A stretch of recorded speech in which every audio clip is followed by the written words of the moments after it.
నేను నిన్న ఒక వీడియో చూసి ఒక విషయం తెలుసుకున్నా. మెయిన్ మన సోషల్ మీడియాలో అసలు ఏం జరుగుతుందో ఒక విషయం తెలుసుకున్నా. ఒక అంకుల్ ఏం చేస్తున్నాడంటే ఒక వీడియో చూస్తా స్క్రోల్ చేస్తా ఉన్నాడు. సరే అని చెప్పి చూస్తా ఉన్నాం. ఒక వీడియో వచ్చింది. దాన్ని పూర్తిగా చూడకుండా కొంచెం చూసి ఎంఐ స్క్రోల్ చేశాడు. ఎందుకు అంకుల్ ఉంచొచ్చు కదా, అదే చూద్దాం, ఆ సబ్జెక్ట్ ఏందో విందామన్నా. ఆ పార్టీ నన్ను చూడబ్బా అన్నాడు. పార్టీ చూడకపోతే మనకి పార్టీ గురించి ఎందుకు అంకుల్, దాంట్లో అసలు ఏం జరుగుతుందో ఏందో మనం చూడాలి కదా అని చెప్పి అంటే, లేదు అలా చూడండి అని చెప్పేసి మళ్ళీ స్క్రోల్ చేశాడు. సరే ఇతను ఏ పార్టీ అయితే ఉన్నాడో ఆ పార్టీ వీడియో ఎందుకు పనికిరాని వీడియో అని చూస్తున్నాడు. నేను అనుకున్నా ఇదేంటి అసలు, ఇది కరెక్ట్ కాదు కదా. సరే నువ్వు ఆ పార్టీ చెందినవాడు కాదు, ఓకే. కానీ అలాంటి వీడియోస్ను చూస్తామంటే దాంట్లో ఏం జరిగిందో ఎంత నిజం ఉందనేది నీకు తెలుస్తూ ఉంటుంది.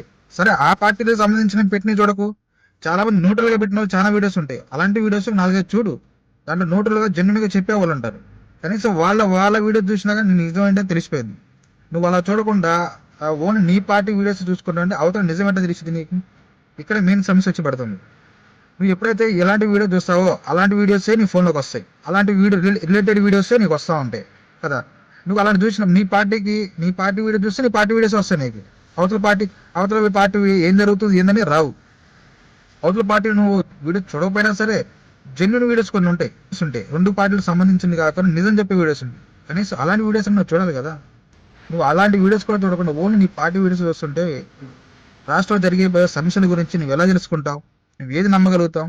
ఓన్లీ నీ పార్టీ వీడియో చూడడం వల్ల అవతల ఏం జరుగుతుందో కనీసం తెలుసుకోగలుగుతావా? ఏదైనా సబ్జెక్ట్ మాట్లాడగలుగుతావా?